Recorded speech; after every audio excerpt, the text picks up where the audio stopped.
Welcome to part 2 of chapter 7, lists and tuples. In this session we will cover list methods and useful built-in functions copying lists. So it's a bit of short session actually. We have a number of built-in functions that are extremely useful. We can use them along with lists or list objects actually. And these methods or built-in methods or ready methods that we use make the lists are extremely beneficial and flexible for multiple applications or many applications.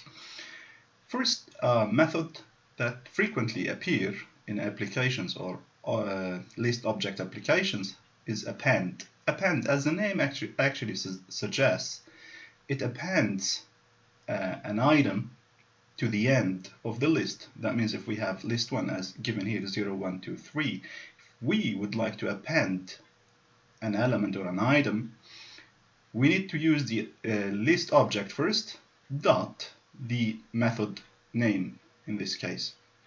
And we provide the item that we would like to add to the list. Then it will just process it and expand this list and add the new element at the end, as we can see here. The one thing I would like to remind or I would like to highlight that lists are dynamic. We can expand them or shrink them. We can remove elements from them during the programming session, not at the beginning of creation or at the end of their use. No, we can expand them the way we like as we go.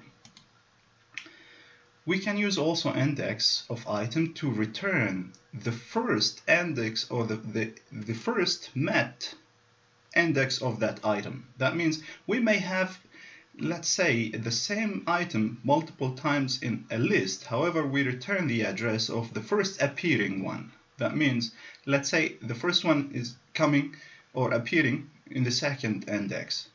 Then the index will be returned to us is second index, or the exact by number. We say the first one is 0, the second one is 1. And therefore we can use this index to return the first or the index of the first appearance of that element. And it is also a built-in function, and it can be used by stating the object of the list name or the variable that holds a reference to the list, and then dot index. We provide the index. Here you have to pay attention to one thing. If you are providing an index which actually does not exist, that means beyond the scope of the list, then an exception will be raised. The index will be out of the scope and we will have an exception, index exception. So I mentioned about this exactly value error. It's possible we may have this value error if we provide the index out of scope. And this is the type of the exception that will be raised. You can handle it using value error exception, except value error, for example. And in that case, you can just manage having such an exception if the user or if you provide a wrong or out of scope index. Insert.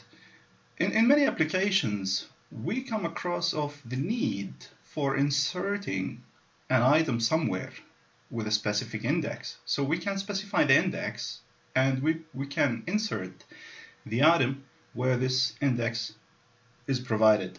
We can use this function insert.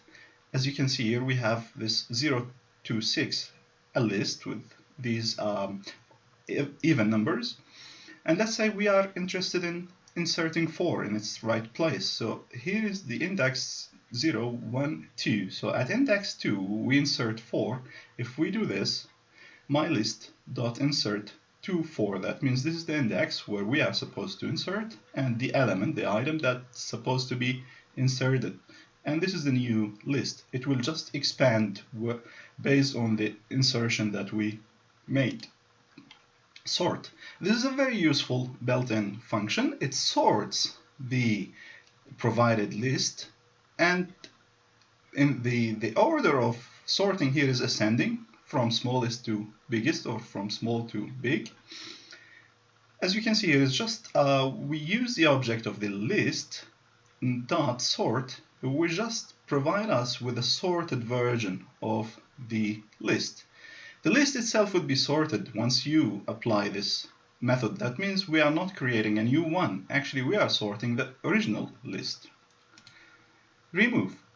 In some applications also, we get this kind of interest in removing some item, and we can use remove, which is one of the built-in functions. In this case, we can use the name of the list dot remove, and we provide the element or the item that we are interested in removing it. However, if this element doesn't exist, also we get some exception to be raised in this case, so make sure that the element does exist in the beginning. How can we do this? We can use item in or not in, if you remember from previous session. Do you remember the Boolean method, or the Boolean, you can say, function we used, in and not in? It returns a Boolean outcome, true or false, if the element is available or not. We can use it before applying this remove, and will help us to remove the right element if the element exists or it doesn't exist. Reverse, similar to sort, but in a bit different maneuver. Reverse is reversing the order of a list. Let's say I want to sort the elements of an array in descending order, not ascending, from the highest to lowest.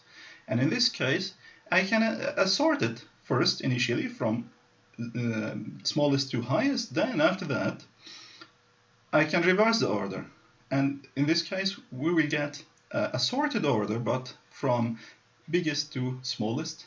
And that's possible. This is a list of all these methods we explained about, we spoke about.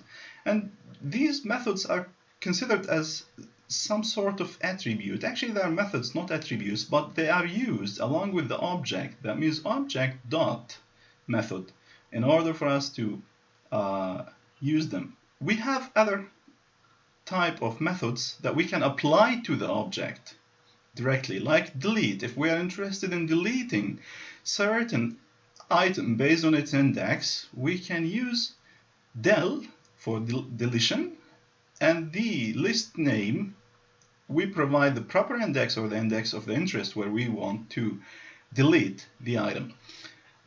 Just have a look here. We have print nums.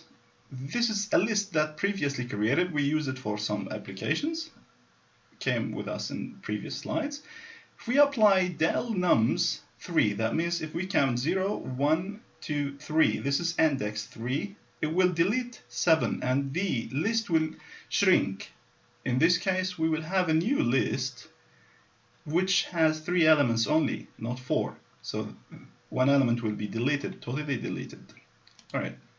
Minimum and maximum, also they are applied to the object directly, object of the list. We can get the maximum from the list. So if we apply this max to this list, we will get 2. And if we apply min to this list, we will get 0. These are just straightforward methods. How can we copy a list? We have 2 main ways.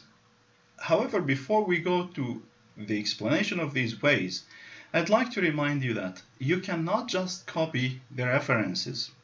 Let's say you have list 1, which is holding 1, 2, 3, 4, and this is a list. Now, if you want to copy its elements, you cannot say list 2 equals to list 1. Look what happens. In this case, you are just copying the same reference of the same, or the reference of the same list in 2 variables. And what happens here? What happens? You will have access to the same content. So if you change one of those, it will reflect to the reference also. Means you have 2 names of the same list, or 2 variable names of the same reference. So if you change one of them, the other will be changed, and this is not a copy. You may need to change a copy and keep the original. As we can see here, we have a list of 1, 2, 3, and list 2, this is list 1, list 2 equals to list 1. If now we change an element in list 2, this change will reflect to list 1. And this is not copying exactly, it's just a copy of references. And in this case, it doesn't actually work. We can copy element by element using a loop. We can use for loop or while loop to copy elements and append them to a list. We can create an empty list. This is possible in Python. As you can see here, empty list is just brackets with no any item. And in this case, we can go from the beginning of the list that we are interested in copying its elements until its end and keep appending. We append all the items. Once this append process is done, we have already got a copy of the whole list. However, this kind of scenario or this kind of method is a bit long. It needs a loop. We have another method or another way that is actually faster, easier.